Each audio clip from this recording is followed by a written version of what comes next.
नमस्कार आपण मैंने ए सब को देखिकी भावुं कि मुझे आज कौन बनैबी मु आज निरामिष पखाळर पसरा बनैबी एमिति देखा गले कौन निर्दिष्ट दिवस किंबा मासर आवश्यकता न थाए आम ओडिया मानक पई पखाळ खाइबा पई आम सबु ओडिया मानकर नीतिदिनिया खाइबा होउची पखाळ जोटा कि आम समस्त को बहुत भल लगी थाए। तो चलतु आम बनैबा। प्रथमे मु आलू सारू को एमती तावारे बसई देइची ताको पोड़िबा पई आ एपटे पियाज रसुण आ बैगण कंचालंका जह्नी पोटल टमाटो को एठी मु गैस रे पोड़ी नउची। देखंतु एपटे मोर ए सब भलरे पोड़ी गलानी एवं एपटे आलू सारू मध्य सिझी गलानी। आ चलंतु आमे एबे भजा बनेबा। पखाळ सहित सरू आलू भजा खाइबा पई तो बहुत बढ़िया लगी थाए।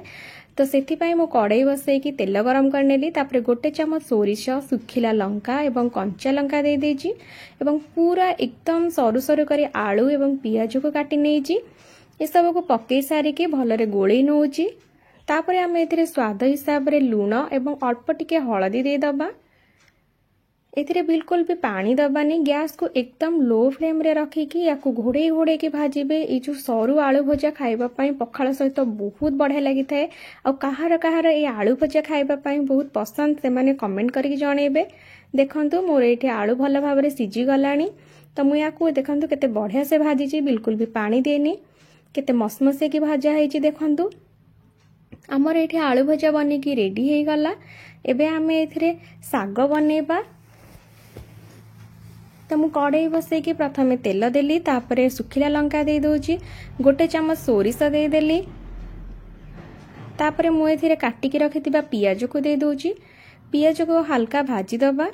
हल्का भाजी हे गला परे आमे काटिकी रखिथिबा साग को दबा। पखाळ भात सहित सागर कॉम्बिनेशन तो बहुत बढ़िया आपण माने जानिथिबे समस्ते।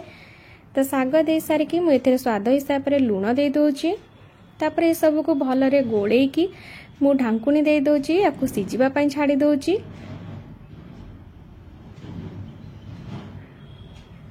एपटे मु छतु माने बटन छतु को धोईकी रखिची छतु पत्रपोड़ा बनैया पई। तो एठी मु जीरा अदा रसुण सुखिला लंका को भल भाबरे बाटी नेइथिली ताकू एथरे दे दोची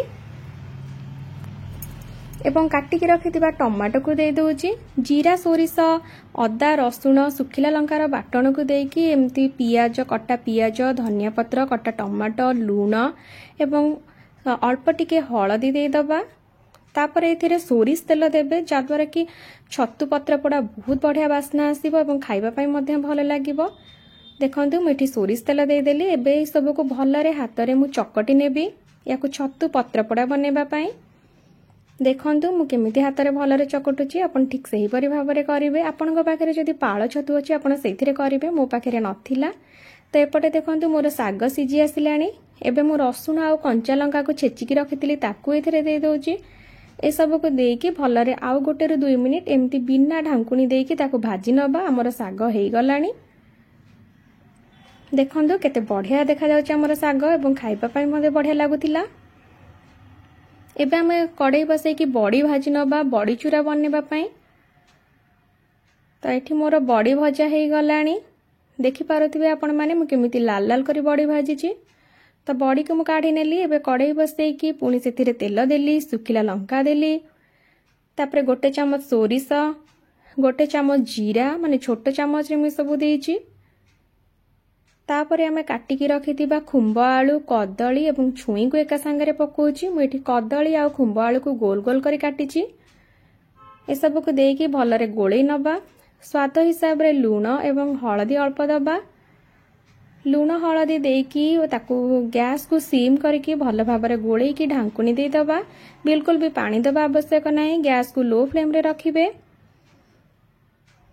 एवं ताकू ढांकुनी देकी सिझिबा पई छाड़ी दबा। देखंतु एबे मोर लूण हळदी सब ता भीतर को छुई आ खुंब आलू कदली भीतर को भलरे मिसी गलानी। एबे आमे जो जीरा सोरिष अदा रसुण सुखिला लंका बाटिकी रखिथिले से पानी मसला पानी को एथरे दे दबा एवं ढांकुनी घोड़ेई दबा।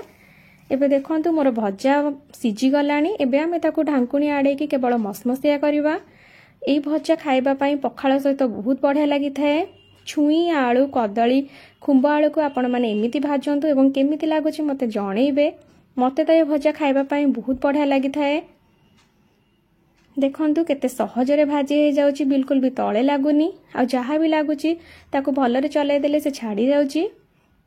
एपटे ताकू छतु पत्र पोड़ा करबा पई मु गोटे कदली पत्र को सोरिष तेल लगेकी गैस रे सेकी नेची भल भाबरे। तापरे आमे जो गोळी की रखिथिले छतु ताकू एते सब देकी मु गोटे सुतुली बांधी नेची एवं तावा को गरम करके अल्प टिके तेल देकी मु ए कदली पत्र को बसैकी ताकू घोड़णी घोड़े देली। गैस को लो फ्लेम रे रखी देची।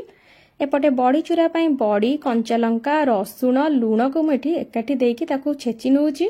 देखंतु मु तेल देची, आपण माने देखिकी जानि पारुथिबे। तो याकू लो फ्लेम रे मु छतु को एमिति एपट सेपट करके रखुची एवं ढांकुणी पुणी घोड़े दउची। देखंतु एठी मोर छतु हेई गलाणी। आ पखाल सहित खाइबा पई देखंतु एठी मु पखाल भात सहित दहीर छुंक नेची। सेथिरे धनिया पत्र, पुदीना पत्र, भृषंग पत्र, सोरिष, जीरा, कंचा लंका, सुखिला लंकार फुटण देइची।